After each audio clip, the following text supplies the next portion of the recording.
Ko te whakarauora i ngā toi Māori ki te tai tokerau, hei iho mō ngā pia, tahi nei ka puta ngā ihu i te tohu paitahi toi Māori a tai tokerau wānanga e karangahia ana ko maunga kura toi. Nā te hōtaka nei i whai wāhi ai etahi ki te waihanga taonga Māori, pēnei i te waka pītau whakarei i etahi hua raranga anō, hei takohanga ki o rātau whānau, ki o rātau hapu, ki o rātau iwi. I tai ake a Harata Brown ki te huatakitanga o tā rātau whakāturanga toi ki Whangārei. He takinga karakia. Hei hurai ngā taonga Māori nei ko tētahi, ko tēnei waka pītau whakarei nā tēnei uri o te aupauri o te arawa. Ko hau ko taku hoa hinga, nā māua e tārangi i tēnei waka, i runga ngā āhuatanga ngā pūrākau a Māui. Whai koe te take i te mutunga o te hahau waka, ka tahi ana ka puta te whakaro, ai, ko tēnei waka ko te au o Māui.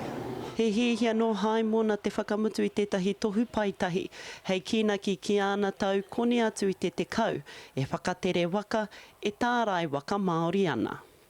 Nā runga i te mōhio kei te ngaro tonu, haere tonu tēnei momo āhuatanga ki Wainganui a tātou ngai Māori.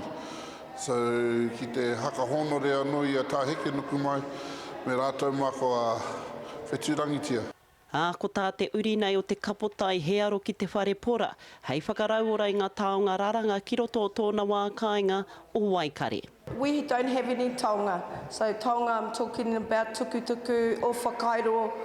I want to be able to teach the younger generation through the medium of raranga tukutuku so that they can pass that on to the next generation to ensure that it's never ever lost again.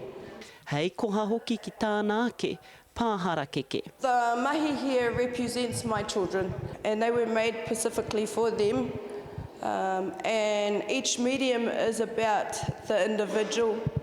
Tūturu e iwa katoa ngā ringatoa i puta i te tohu i tēnei tau. Whakāturia ana ā rātau mahi ngā toi e aro ana ki ngā toi i a tāta mahi whakairo me ngā mahi raranga. Harata Brown, Te Kariri.